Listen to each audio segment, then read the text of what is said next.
Hari ini, ramai manusia mahu dihormati, tetapi lupa menghormati orang lain. Ramai mahu disayangi, tetapi kasar terhadap manusia di sekeliling mereka. Sedangkan dahulu, masyarakat kita kuat kerana adanya adab. Yang muda menghormati yang tua menyayangi yang muda. Persoalannya, bagaimana sebuah masyarakat mahu hidup harmoni jika rasa hormat dan kasih sayang semakin hilang daripada hati manusia? Kerana satu hakikat yang sangat besar ialah ini: masyarakat yang hebat bukan dibina dengan kekayaan semata-mata, tetapi dibina dengan hormat, kasih sayang dan nilai kemanusiaan. Assalamualaikum warahmatullahi wabarakatuh dan salam sejahtera. Tuan-tuan dan puan-puan yang saya hormati, sejak dahulu budaya masyarakat Timur sangat menekankan nilai menghormati orang tua, menyayangi orang muda, menjaga adab sesama manusia. Nilai inilah yang menjadikan masyarakat hidup dalam suasana penuh harmoni dan kasih sayang. Namun malangnya, hari ini semakin banyak nilai ini mula hilang. Masalah sebenar hari ini bukan kerana manusia tidak tahu tentang adab. Masalah sebenar ialah apabila manusia semakin mementingkan diri sendiri hingga lupa menjaga hubungan sesama manusia.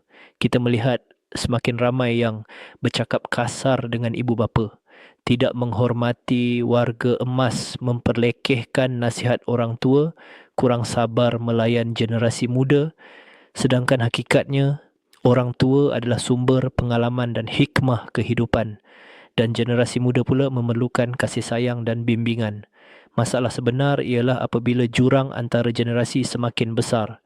Ramai anak muda merasa tidak difahami, tidak dihargai. Manakala ramai orang tua pula merasa tidak dihormati, dipinggirkan. Lebih membimbangkan, media sosial menjadikan manusia semakin hilang adab dalam berkomunikasi.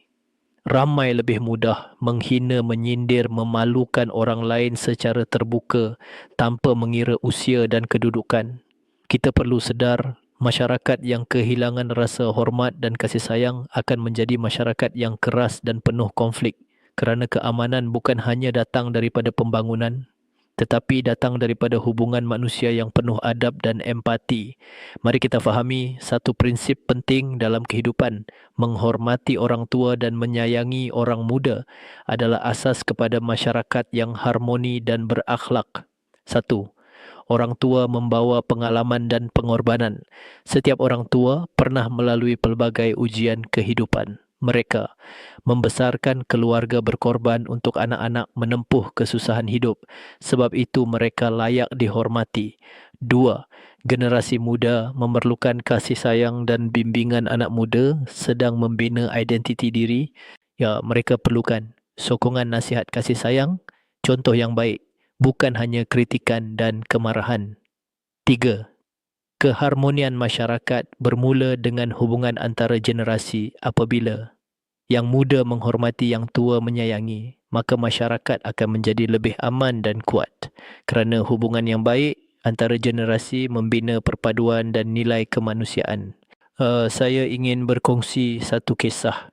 Seorang pemuda menaiki bas yang penuh sesak. Di dalam bas itu ada seorang warga emas yang berdiri dalam keadaan lemah. Ramai melihat, tetapi tiada yang bangun memberikan tempat duduk. Namun seorang remaja segera bangun dan mempersilakan warga emas itu duduk. Warga emas tersebut tersenyum dan berkata, "Terima kasih kerana masih ada anak muda yang menghormati orang tua." Kata-kata itu sangat menyentuh hati, kerana dalam dunia yang semakin sibuk, nilai hormat semakin jarang dipraktikkan. Kisah kedua, seorang lelaki tua sering dimarahi cucunya kerana dianggap lambat dan tidak memahami teknologi. Namun suatu hari cucunya melihat datuknya menangis sendirian kerana merasa dirinya tidak lagi dihargai. Ketika itu cucunya tersedar orang tua tidak perlukan kemewahan. Mereka cuma mahu dihormati dan dihargai.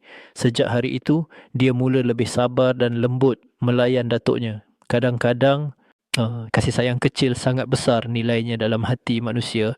Tuan-tuan dan puan-puan yang saya hormati, jika hari ini kita mahu hidup dalam masyarakat yang aman dan bahagia, mulakan dengan menghormati orang tua dan menyayangi generasi muda.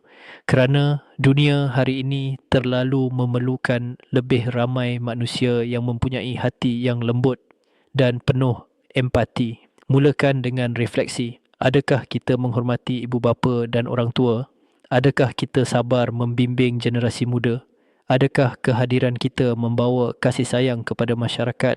Mulakan dengan langkah kecil. Gunakan bahasa yang lembut dan sopan. Dengarkan nasihat orang tua dengan hormat. Bimbing anak muda dengan kasih sayang. Kurangkan menghina dan memperlekehkan orang lain. Jika anda rasa perkongsian ini memberi inspirasi, saya jemput anda semua untuk subscribe channel Pengetua @AI. Di sini kita berkongsi motivasi dan kesedaran untuk membantu masyarakat menjadi lebih positif, matang dan berakhlak. Tekan butang subscribe sekarang. Kongsi video ini kepada keluarga dan rakan-rakan kerana kita mahu melihat lebih ramai rakyat Malaysia menjadi masyarakat yang penuh hormat, kasih sayang dan nilai kemanusiaan. Ingatlah, hormat orang tua, sayang orang muda. Kerana masyarakat yang kuat bukan hanya dibina dengan kemajuan dan kekayaan, tetapi dibina dengan hubungan manusia yang penuh adab, kasih sayang dan saling menghargai. Teruskan menjadi insan yang membawa kebaikan. Kerana satu sikap hormat dan kasih sayang boleh menyatukan hati manusia dan membina masyarakat yang lebih aman dan harmoni. Terima kasih semua. Semoga kita semua menjadi rakyat Malaysia yang lebih penyayang, lebih menghormati antara generasi dan lebih kuat mempertahankan nilai-nilai murni demi masa depan negara yang penuh keharmonian.